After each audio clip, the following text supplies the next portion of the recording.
Good evening. Today we're going to be talking about the Giving Voice to Values Case 5 from Chapter 3, in which Shane O'Hara finds himself as a newly relocated store manager in charge of the Atomic City, Idaho Walmart location. So some background information. His immediate supervisor, Jeffrey Cook, the area manager, has given him the directive to reduce shrinkage, that is theft, from the store. To that end, Shane has hired a asset protection manager who is in charge of, overseeing the security and reducing those five-finger discounts from his store's location.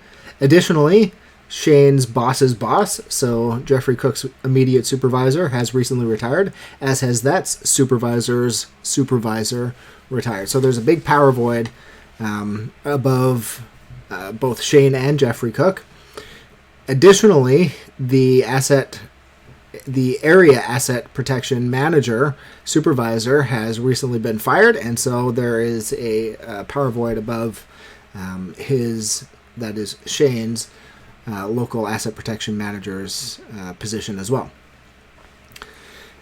The problem that Shane finds himself with now is that the shrinkage results at the end of the year are great.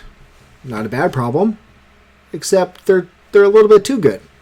And so Shane does a little bit more digging, and he smells something in the water.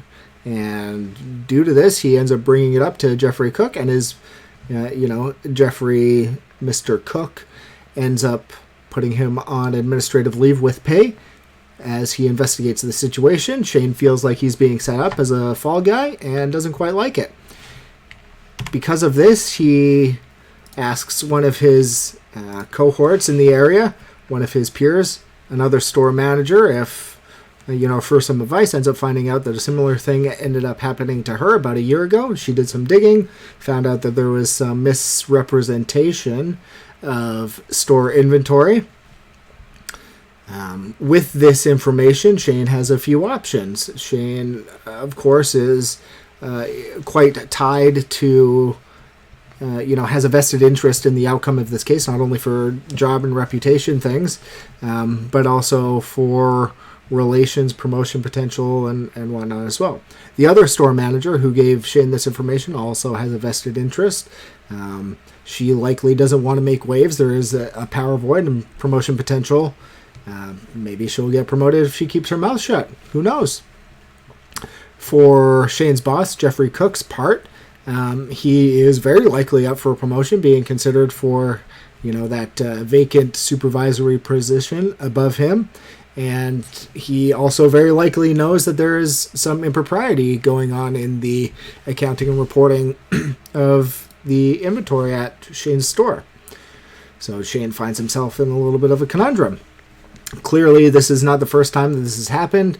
He has gathered this much from his peer, his other store supervisor in the area. Senior leadership has recently departed, as I said, and there is, very likely promotion potential. At least the company is looking for and looking at local managers, area managers for, that next move up.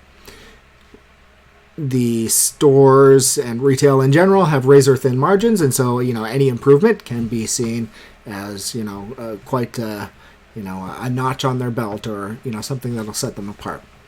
Shane should vocalize his concerns, and he did, and he was reprimanded for it. Well, not necessarily reprimanded, but administratively put on leave with pay, which is not a good sign.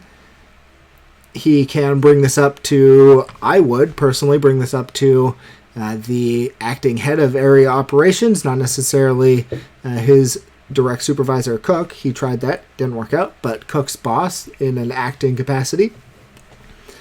Or alternatively, he could bring it up with the area accountant controller and follow up if, neither of those options work.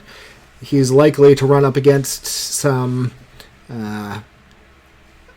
detractions. The counter arguments, maybe unspoken, are that he is trying to sabotage Cook and, his chance of promotion. Maybe he's just incompetent. Maybe Shane, that is incompetent. He doesn't have enough experience. He doesn't know what he's talking about. Just let it go. he also doesn't want to be seen as undercutting his boss or, trying to ruin promotion opportunities for anyone either. To counter this, he should emphasize the benefit to the company of being, transparent, not only monetarily, but in, fiscal terms and as well as in legal terms. This can come back to bite any of them in the butt.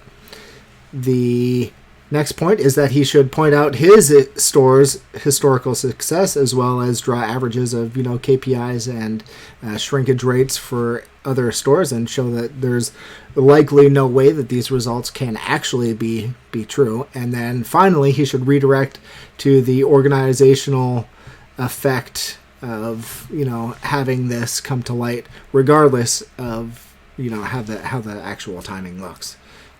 So with that in mind, I will see you in the next presentation. Thanks for listening.